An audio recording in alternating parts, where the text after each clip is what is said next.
Here we go. Good afternoon. Hadi everyone. We have Hereditary Chief Zakaze Marilyn Alec here. Marilyn, what is your potlatch name? And introduce yourself. Howdy, my name's Marilyn Alec. I am the daughter of Rose Pierre and Peter Pierre. I was raised by Pierre and Sarah Tom. My hereditary name is Dahqat. I belong to the House of Many Eyes, Jeanette Laya.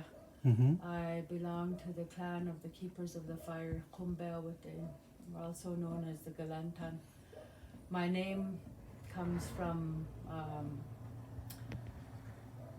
Jeanette Laya. Before me, it was Paul Williams' name, Connie Dennis's dad. Yeah. Connie Dennis's dad and my grandma's mom are siblings. Oh, And okay. they were born in Sunnyside. Yeah. There's Frank Patrick's mom. Mm-hmm. Her name was Dahkalan. My mom has that name now. Yeah. And their parents were Jack and Angel William. Jack William was the one chief that fought for the Barricade Treaty. So it's my grandma's grandfather. So, yeah, I got my name when I was 23 years old. Mm-hmm. And I guess nobody had it for quite a while. And the elders got together with my grandma and my mom, and that's how I got my name. What I wanted to share and talk about was passage of rights. Teye, Yeah. lakani, that teye, lakani, chalakayes, and anyway. Zanas lakawil haba nature litzak. Yeah. It kahit sayan edo ways that happy wownet it happy how dil tai sa on na Yeah.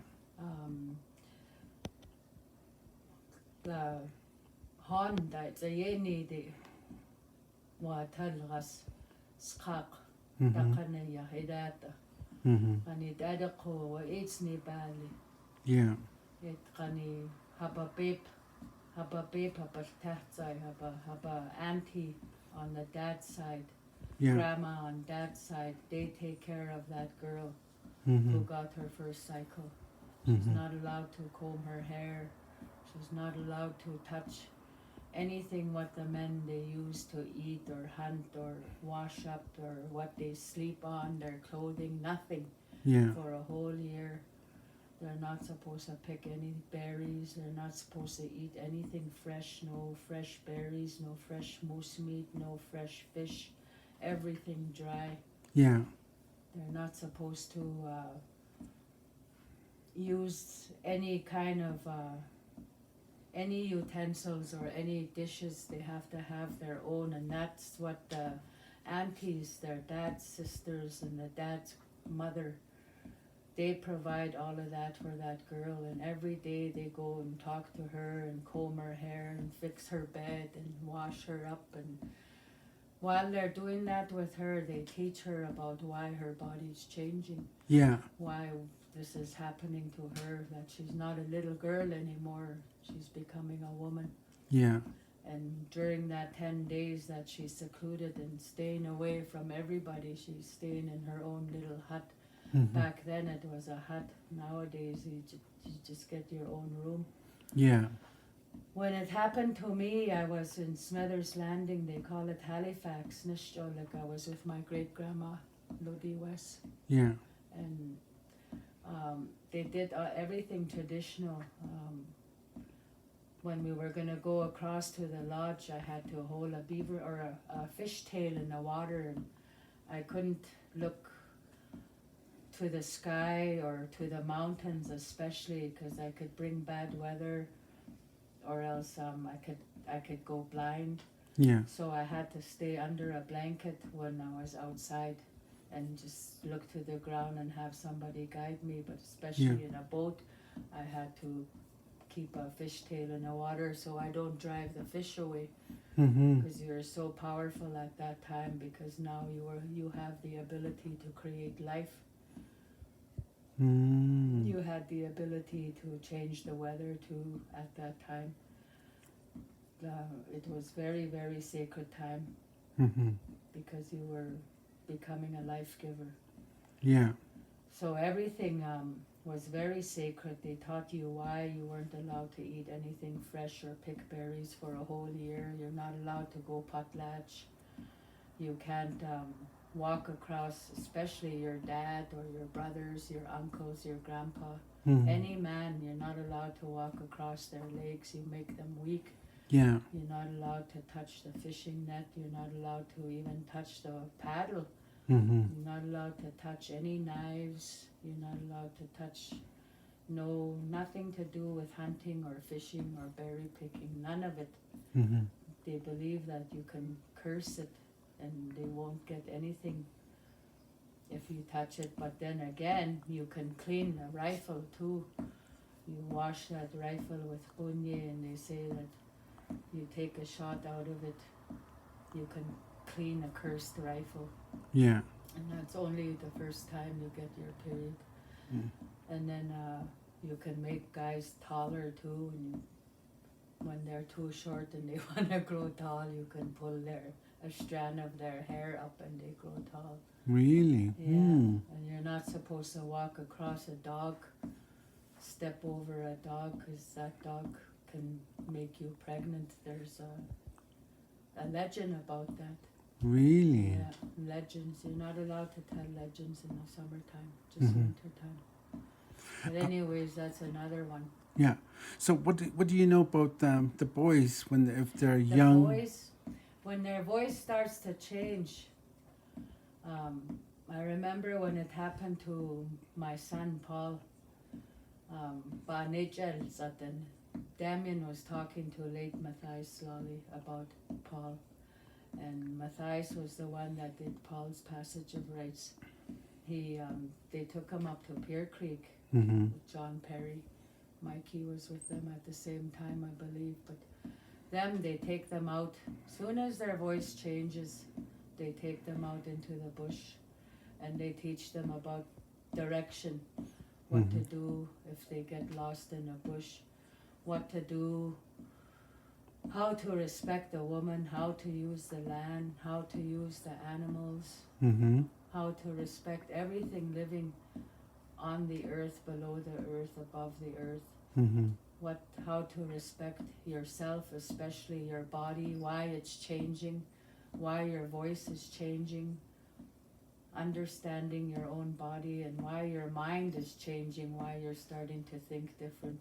Mm-hmm. All of that stuff, you're with one of your older elders, either your uncle or your grandpa or great uncle, one of them. They take you out in a bush for at least a whole week to teach you about all of that, and they usually leave you alone to test you to see if you learned anything that they taught you. But during that whole week, they teach you how to live out in a bush and mostly talk to you about why your body's changing and why you should respect women and what you're gonna do if you ever become a provider, when you get married, what you're gonna do when you have your first child, and how important it is for you to be a protector and a provider, and to always respect your woman. Yeah. Yeah.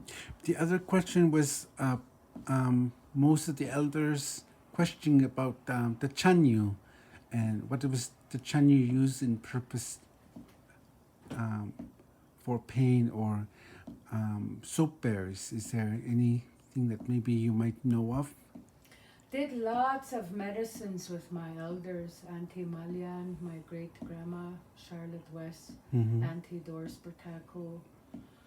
We went all over the place. It was really, really important. I learned some stuff with late Thomas Perry too, but the most important thing we learned was, if you're gonna do medicine for somebody, it's gotta be somebody in particular. It's like you're praying for them all the time. You have this person in your mind. You have to fast and pray. Where you pick your medicine, it has to be in a really sacred place where it's not a public place, it's not a park, it's not a nature trail. It's up in the mountains where no human person walks. Mm-hmm. It's not a public area. It's somewhere sacred in our own traditional territory. Mm-hmm. You always pick the medicine where the sun rises. Mm-hmm. You always leave an offering. You pray and you thank that plant. You thank that root for the medicine that it's going to give you, the power it's going to give to help this person you're making that medicine for. Yeah. You pray for thanks and you Mm-hmm. pray for forgiveness, and you always leave an offering. Always. Mm-hmm. And it's really, really important. I harvest cranberry root one time. My sister Barb was almost losing her kidneys. Everything was shutting down. The electrolytes in her body were all dying. Thomas and I went and harvested some cranberry root. Mm-hmm. We did it right where early when the sun was first starting to rise, and we boiled it and boiled it and boiled it. I strained it, boiled it, strained, real slow, gentle boil. Mm-hmm. She drank that and the doctors couldn't believe it. It healed her. Mm-hmm. It healed her kidneys and healed her blood really good, because there was no antibiotics that were helping her at all. Yeah. It was so bad she was peeing blood. That was my first experience with that, and I helped pick Gunier too and Labrador tea and all of that, but I was always told you pick it where the sun rises. Yeah. You always pick it in your own territory, in a sacred place where no human walks all the time, Mm-hmm. and you always give an offering. Wow. Yeah. The coronavirus kaya use now everywhere. I read the news, but what do you know about it? This coronavirus, I know, the elders talked about it coming. My grandma used to have dreams or visions. She said the trees were bleeding. She couldn't understand the chants ayo. Sky. Hansla, we were coming back from Vancouver from a treaty meeting, and I looked down from the plane, and that's when the pine beetle came. Yeah. Hansla, those trees looked like they were bleeding from the plane. Really? And then she said that it was weird. She said we're gonna start buying water. Mm-hmm. Tlaqay diet trees I would baqalat so witlay. She said. Mm-hmm. She was so afraid for us. It wasn't just her. So many of our elders said that there was going to be such harsh incest. Yeah. Mothers were going to start being with their own sons, and fathers with their daughters, and cousins with each other, and so on and so forth. She said people were going to forget about God. Yeah. She said this famine, dete, and fire, and floods, and disease, and incest. And I believe the reason why we're out of balance, Mm-hmm. I totally believe, is because we have no spirituality. We forgot how to pray. We forgot how to teach our kids how to pray first and foremost. Mm-hmm. We need our physical, our mental, our emotional, and our spiritual. Yeah. Sure, we have this, but where's our spiritual? There's no spirituality. Mm-hmm. So that's why there's no balance within ourselves. And I don't care what anybody says.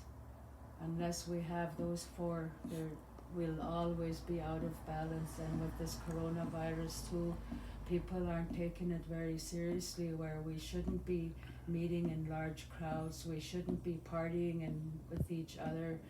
I mean, like even going to a restaurant, I think it's so terrible. They're not taking it seriously. Like I said, pretty soon people are gonna wake up and their children will be dead. Yeah. Sleeping in their beds, dead, or their grandparents, or their parents, or their spouses. It's that serious. Mm-hmm.